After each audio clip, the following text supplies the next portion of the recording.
Hello, my friends. Welcome to my corner. We continue with our journey through the 1001 Nights, and we have arrived at volume number 3 of the Penguin translation.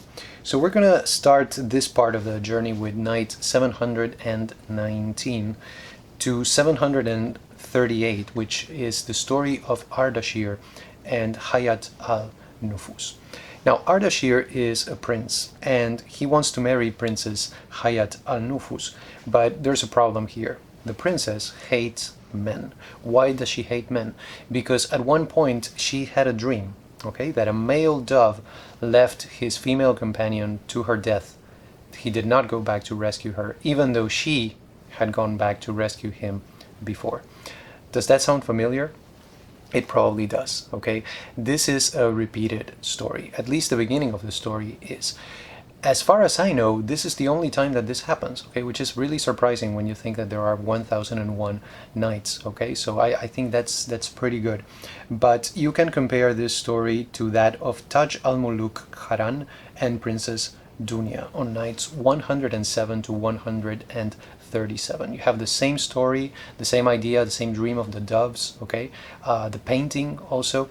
But this one also adds something to the mix. It adds a lot of great poetry. Okay, so even though we have the one story that is very, very similar to something that happened before, we have added elements to it. There's also a nurse, okay, who helps Ardashir to communicate with Hayat al-Nufus, and also a jealous eunuch who complicates the plot.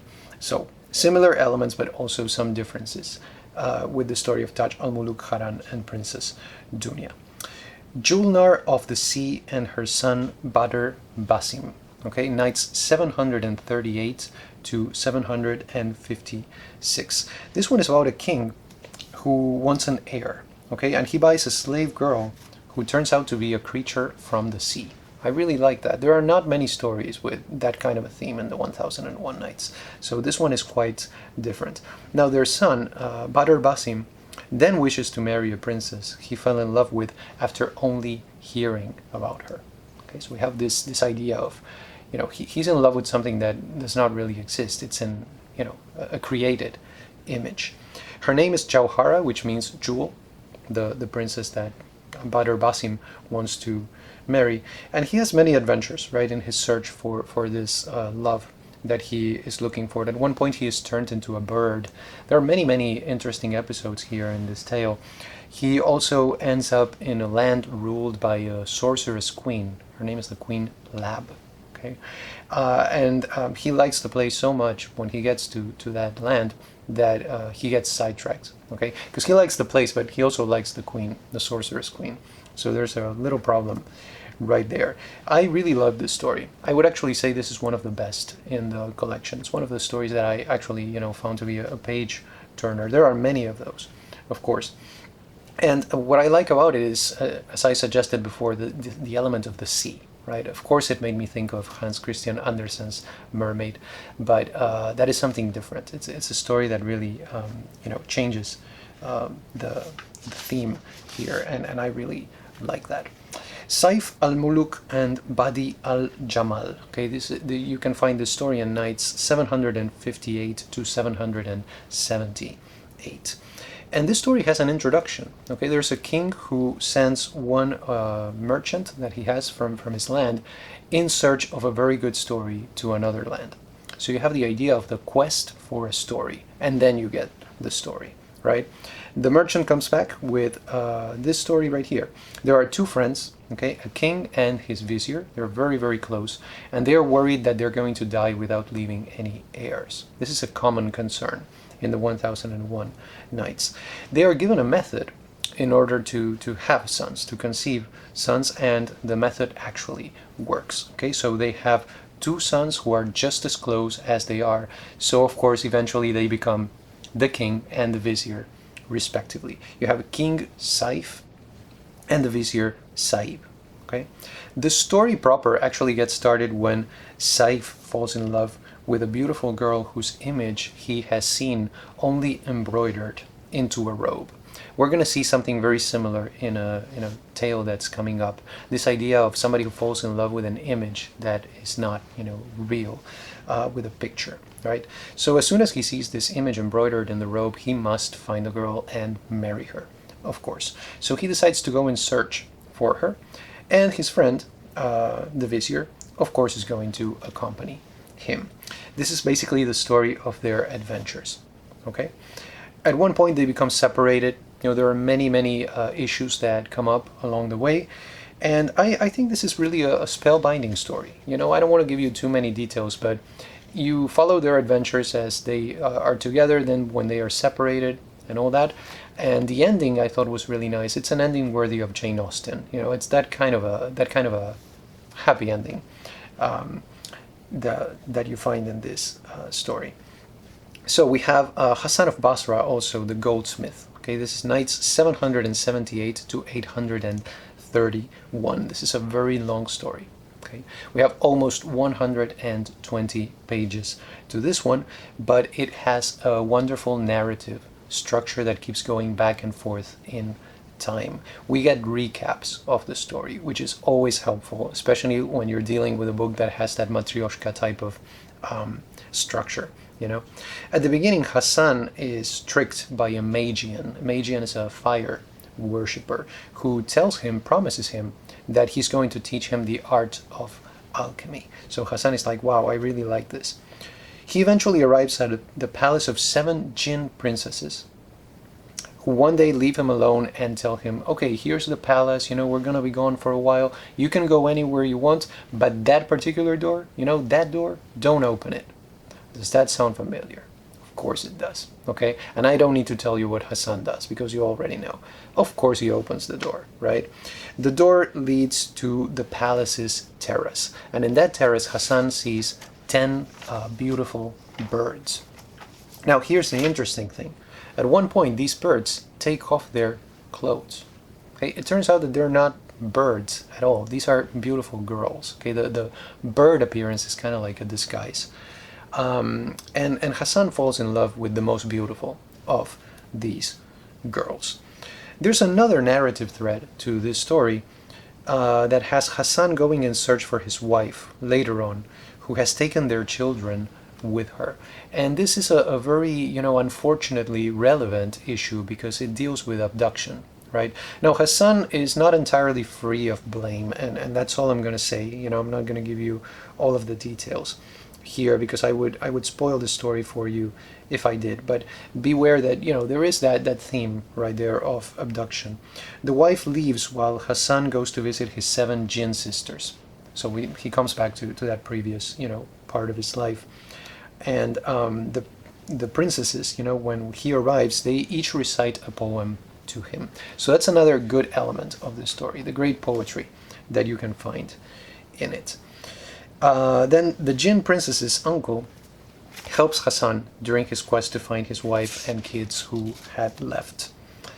When he's looking for his wife, he meets a woman who looks just like her, but who turns out not to be her.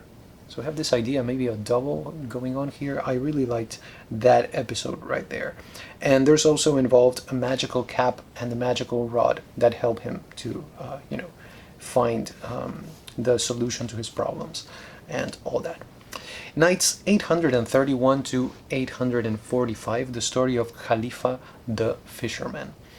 This one is really, really intricate.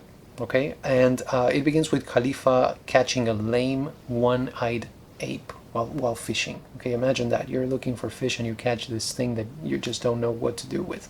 Later on, he meets the Caliph Harun al-Rashid, a recurring character from the 1001 Nights, who is in love with the slave girl Kut al-Kulub. Once again, lovers here. This causes the jealousy, of course, of his lady Subaida. She's not happy about that. So we really have 2 stories here, the one about the fisherman and the one about the caliph. And they eventually come together. Okay, they eventually converge. The common denominator of both of them is, of course, the character of Khalifa. I really had a hard time following this story. I'll be honest with you. Okay, perhaps it has to do with the structure that it has. It has a very unconventional structure, I would say. But at the same time, this idea of finding a different structure is what makes it interesting from other stories, when you compare it to others. And the theme here, just to let you know, is rags to riches. It's another story that deals with how good can come out of evil situations or adverse circumstances. Masrur Masrur and Zain al-Mawasif, Nights 845 to 863. This is the story of two lovers, and it features lots and lots of great poetry reminiscent of the Song of Songs. I really like the poetry here. I think this is probably one of the best stories when it comes to the poetic quality, if you're looking for that. The man is Masrur, he is a Christian, and then the woman, Zain, is a Jew. And the first thing that they do is that they play chess. Okay, what she does is very, very intelligent. She has this guy basically, she forces him to gamble away everything that he owns in order to test him. She's like, okay, if this guy really is for real, if he really likes me, he's not going to have a problem wasting all his money. After that, they share, many wonderful moments together. But there's a tiny problem that I forgot to mention. Zain is married. She has a husband. Okay, so it's a tiny difficulty there for the lovers. There's not really much to the plot when it comes to this story, honestly, okay? But it's a very good story, and the poetry is beautiful throughout. So even though it may seem to you that, okay, another story about lovers, each one of these stories has different nuances to it, okay? They are not repetitive. The topic may be repetitive, but the story itself has a lot going for it. Towards the end, we have also like a series of officials who see Zain, and they all fall in love with her. So you get more poetry about her. This lady really must be something, because the poetry is fantastic. Nights 863 to 894, we have the story of Nur al-Din and Miriam, the sash maker. In this one, a group of friends convince 14-year-old Nur al-Din to accompany them to a beautiful garden. And once they get there, they start reciting poetry about the flowers that they see, about the fruit, okay? All of the stuff that they can find in this beautiful garden. Later on, they bring wine and they start reciting poetry about wine. Then a girl comes in, she happens to be a lute player, okay? And she is really drawn to Nur al-Din, the protagonist. Now, the problem is that the young man is drunk at this point, and he goes back home, and he does something, I'm not going to tell you what, that basically forces him to leave home, okay, because he gets in trouble because of his drunkenness.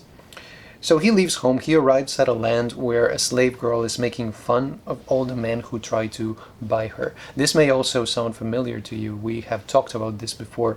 You can compare this story to that of Ali Shar and Sumurud on nights 308 to 327, where you also see this image of the slave girl who rejects the buyers. She only wants Nur al-Din to buy her.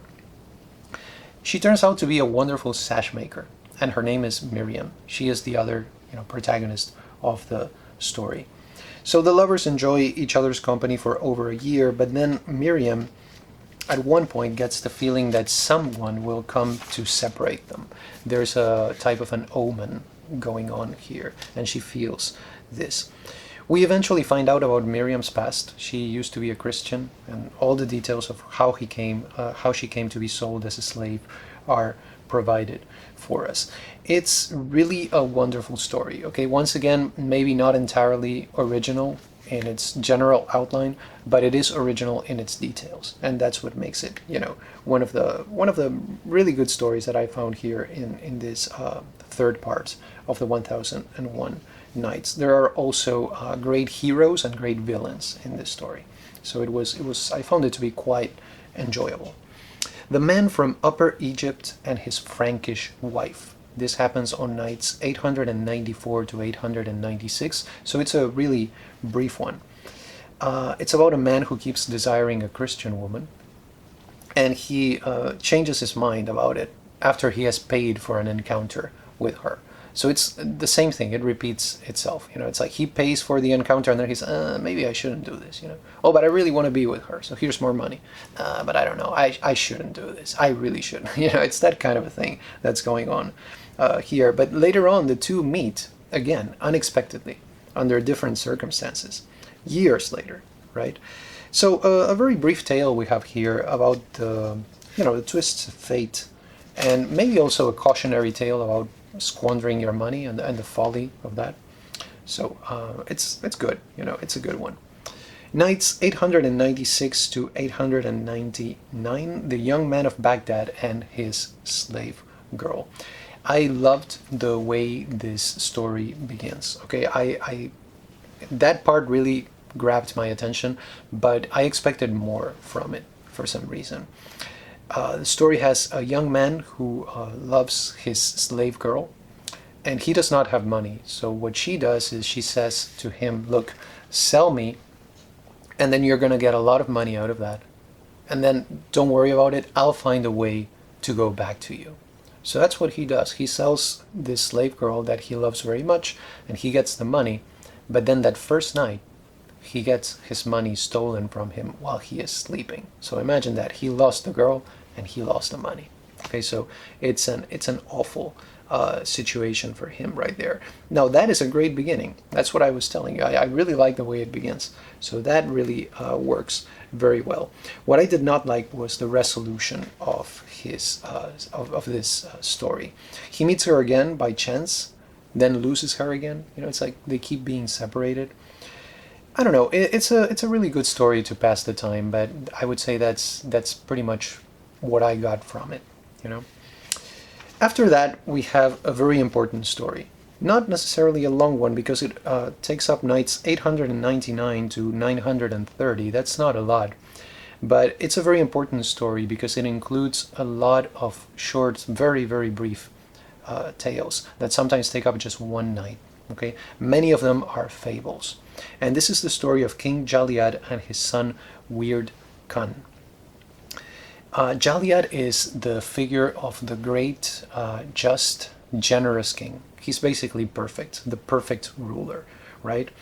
But he does not have an heir. Okay, once again, common concern here. He has a dream at one point, so he calls his vizier, Shimas, and he asks him, okay, this is my dream, can you tell me what this means? Shimas tells him what it means. He gives him an interpretation of this dream, but only half of it. He says, okay, up to this point, I'm going to tell you what's going to happen. But the second part of the dream, I would rather not speak about that just yet, So the king calls other people to explain that other part of the dream to him.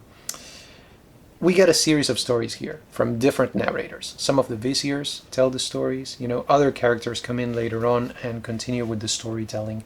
And I'm going to tell you very briefly about the stories that were my favorites. Okay, the first one I really liked, Knights 900 to 901, The Cat and the Mouse. A story that says basically be careful who you trust, but also the idea that what you reap is what you sow.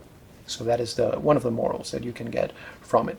We also have The Ascetic and the Butter Jar, Knight 902, which is a different version of the story of the milkmaid. The idea is the same. You just get a different type of story. And there was a very similar story to this one back in the early Knights. I think you can hear about it in the first video that I did for the 1001 Nights. The Fish and the Crab, Knight 903, is a story that tells you do not despair, but trust God. Common theme that we have in this book. The Crows, Knight 906. Be careful when choosing a leader. That is one of the main points of that story. Then we have the Snake Charmer on Knight 907. A story of the curiosity killed the cat. Another, typical theme. The Spider and the Wind on Knight 907 also. Another story that says do not despair, that good fortune may follow misfortune very closely. So, just keep trusting and keep going. And then one of my favorites was The Two Kings, Knights 909 to 910. A story that basically gives us a lesson on how to live in this world, but for the next. So that was I think my favorite of the really, really brief stories that we have in the tale of King Jaliad and his son Wird Khan. Now halfway through those stories, we hear about the king's son Wird Khan's education. So you get stories from Shimas to him, right? Shimas also asks him a series of questions to see if his education is going well, and then Weird Khan also asks Shimas questions. So you get here a dialogue.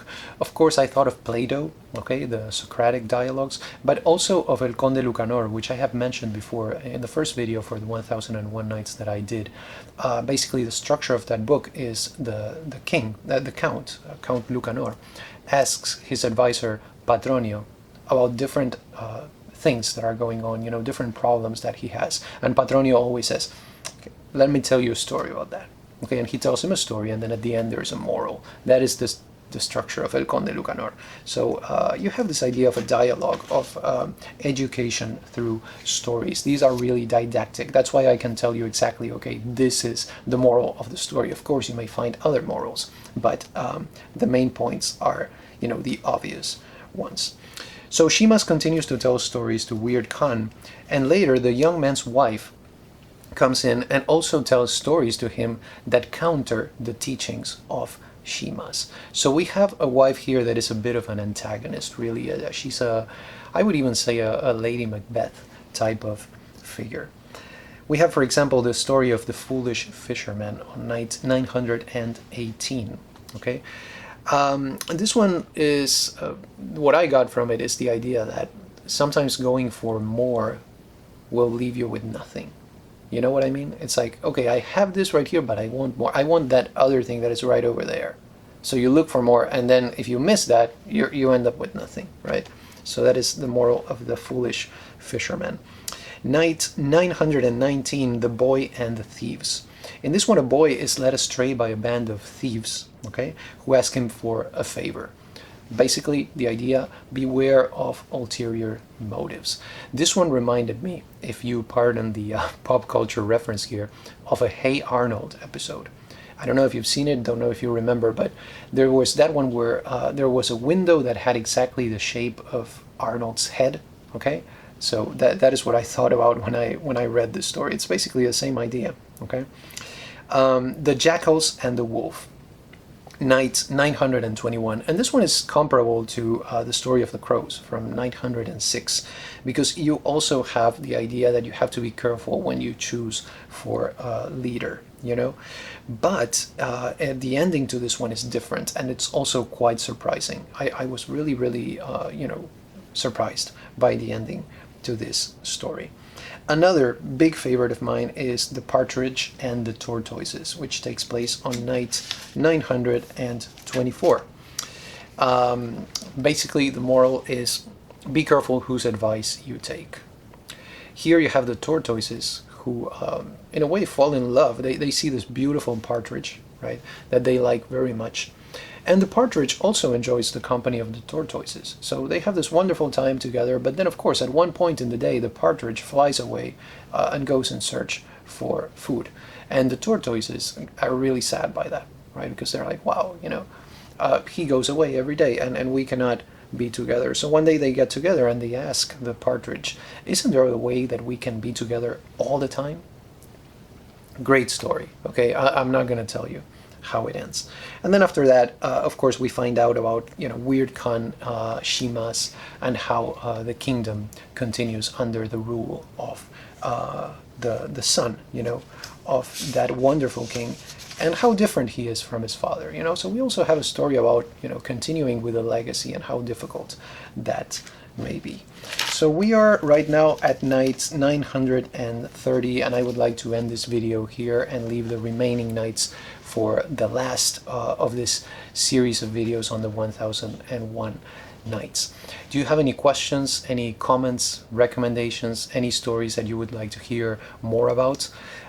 Please let me know, because I always enjoy that. And I want to thank you, if you're still with me on this journey, for your patience. Hopefully you're finding something in these videos about the 1001 Nights that inspire you to read some of these stories and, you know, profit from the reading, because this is really a fantastic work. So I will see you next time to talk about the last part of the 1001 Nights.